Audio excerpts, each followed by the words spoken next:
আল্লাহর মহানবী মোরা পাগল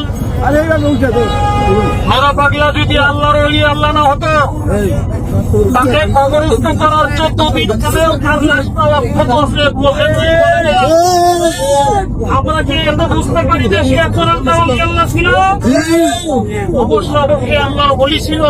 আল্লাহর মাজার ভাঙবে এবং আল্লাহর দিকে উঠাইয়া তারপরে তারা যেভাবে মাসে মৃত ব্যক্তিকে 14 দিন করে উঠাইয়া তারপরে তারা যেভাবে আঘাত করছে অবশেষে ভাইরা আগুনে পুরাইছে।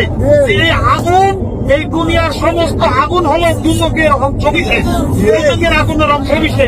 এই আগুন দিয়ে পোড়ানোর অধিকার একমাত্র আল্লাহ রাসূলের পৃথিবীর কোন মানুষের না।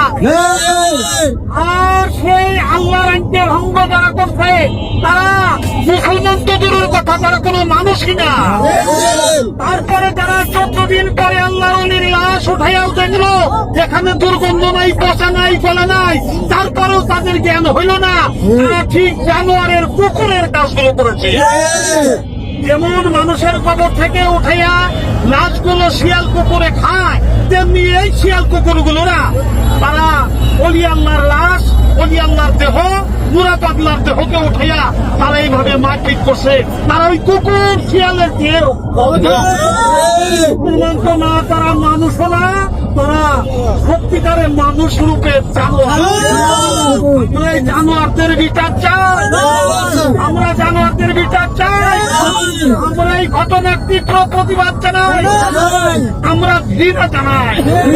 আমরা ভবিষ্যতে এইভাবে অলি আল্লাহর পথে চলবো, অলি আল্লাহর কথা বলবো, আর এরকম যারা এজিদপন্থী তাদের বিরোধিতা করবো যতদিন আমাদের দেহে প্রাণ বাঁচায় রাখে।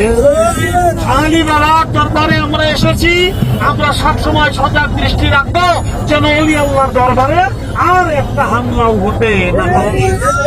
ধন্যবাদ। আমরা সবাই যেন একত্র থাকি, পীর মাশায়েখ বাউল সাধুগুরু এবং যারা তরিকতপন্থী লোক সব এক ভাই ভাই, এর নামই হলো ভাই ভাই, যাতে আমরা একসাথে চলতে পারি। ধন্যবাদ সবাইকে। আসসালামু আলাইকুম।